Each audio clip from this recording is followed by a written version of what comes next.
The cafeteria fell silent the moment Master Chief Nathaniel Brooks walked through the double doors of Fort Sable Regional Medical Center, his police K-9 partner Duke padding beside him in a tactical vest, both of them looking like they belonged on a battlefield rather than in a hospital break room. Every nurse, doctor, and staff member froze mid-bite as the towering Navy SEAL scanned the crowded room for an empty seat, and found none, except for a small table near the window where a young rookie nurse sat alone, her hands trembling slightly around a paper coffee cup. "Can I sit with you?" he asked quietly, his voice rough from years of shouting over gunfire and helicopter blades. What happened next would change both of their lives forever, because the moment Duke laid eyes on her, the disciplined, battle-hardened dog broke every rule he had ever been trained to follow. If you believe in second chances, in the quiet miracles that happen between strangers, then stay with me, and before we go further, please take a second to like this video, drop a comment telling me where you're watching from, share it with someone who needs a little hope today, and subscribe to the channel so you never miss a story like this one. Now, let's go back to where it all began. Grace Whitfield had been a nurse at Fort Sable Regional for exactly 11 days. 11 days of trying to prove herself in a hospital where everyone else seemed to have decades of experience, where the senior nurses whispered about her age, her nervous hands, and her tendency to double-check every chart 3 times before feeling confident enough to move forward. She had graduated top of her class in nursing school back in Ohio, but nothing about textbooks had prepared her for the reality of a Level 1 trauma center in a coastal Georgia town that saw its fair share of military casualties, car accidents, and heartbreak. She ate lunch alone every single day, not because she wanted to, but because the invisible walls of a new workplace are sometimes harder to break through than any physical barrier. She told herself it didn't matter. She told herself she just needed time. That particular Tuesday had been especially brutal. A 12-year-old boy had been rushed into the ER after a boating accident, and Grace had assisted in the trauma bay for nearly 4 hours straight, her scrubs soaked through with sweat and saline, her hands finally still now only because she was forcing them to be.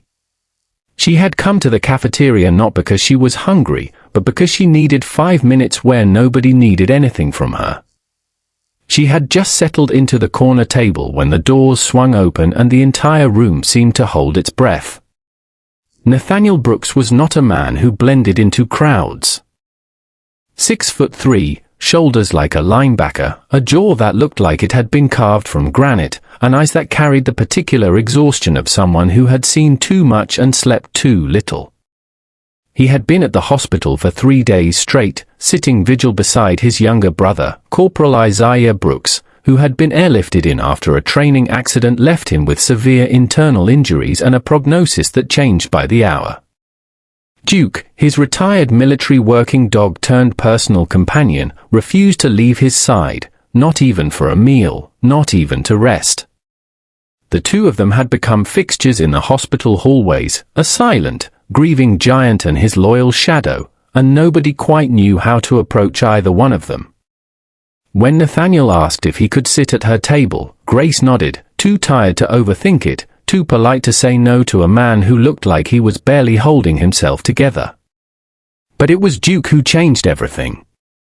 The German Shepherd, normally rigid with discipline, suddenly went still, then began to whimper, then pressed his entire body against Grace's legs with a desperation that made Nathaniel sit upright in alarm. Grace looked down at the dog, confusion washing over her face, and then something in her expression cracked open. She whispered a name. Bear. Duke's ears shot up at the sound, and he let out a sound that was somewhere between a bark and a sob, climbing halfway into her lap despite his 65 pounds of solid muscle. Nathaniel stared, stunned, because Duke did not do this. Duke had been trained for explosive detection and later cross-trained for police work after his military retirement. He did not break formation, he did not show uncontrolled affection to strangers, and he certainly did not act like he recognized someone he had supposedly never met. But Grace was already crying, her hands buried in the dog's fur, and she began to explain, her voice shaking, that 3 years ago, before nursing school, before Fort Sable, she had volunteered at a military family support shelter in Texas, and there had been a dog named Bear who belonged to a soldier who never came home from his final deployment. She had fostered that dog for 4 months while the army tried to determine what would happen to him, feeding him by hand when he refused to eat, sleeping on the floor beside his kennel when his grief kept him howling through the night, until one day the paperwork went through and he was reassigned to a new handler and shipped off to a K-9 unit in Georgia, and she never learned what happened to him after that. Nathaniel's face went pale as he pieced it together, because Duke had come to him through exactly that pipeline, a reassigned military dog who had struggled with severe anxiety and attachment issues when Nathaniel first inherited him, a dog whose file simply listed a previous handler as deceased and a temporary foster as unknown. The math was impossible and yet undeniable, sitting right there in front of him, tears streaming down a stranger's face while his own dog buried himself in her arms like he had been searching for her every single day since. It was in that moment, watching this quiet, exhausted rookie nurse hold his dog like she was reclaiming a piece of her own heart, that Nathaniel understood something larger was happening than mere coincidence. Over the following days, something remarkable unfolded inside that hospital. Nathaniel began seeking Grace out during her breaks, not because he needed comfort exactly, but because being near her seemed to be the only thing that eased Duke's restless anxiety while Isaiah remained in critical condition. Grace, in turn, found herself checking in on Isaiah's chart even when it wasn't her assigned patient, sitting with Nathaniel in the family waiting room during the loneliest hours of the night, listening as he spoke haltingly about his brother, about their childhood in rural Alabama, about the guilt he carried for being away on deployments during the years his family needed him most. She spoke, too, about her own losses, a father who had died when she was 16, a mother who worked 3 jobs to put her through nursing school, the crushing fear that she wasn't good enough to be trusted with people's lives. Somewhere in those long hospital nights, 2 strangers who had been carrying their burdens in isolation began carrying them together instead. On the 9th day, Isaiah's condition finally stabilized, and the surgeon who delivered the news found Nathaniel sitting in the cafeteria at that same small corner table, Duke's head resting on Grace's knee, the 3 of them looking less like strangers and more like something that had always belonged together. Nathaniel wept openly for the first time in front of another person since his childhood, and Grace held his hand across the table without a single word needing to be spoken. Duke, sensing the shift in the air, let out a long, contented sigh, finally at peace between the 2 people who had somehow, against every statistical impossibility, found their way back to each other through him.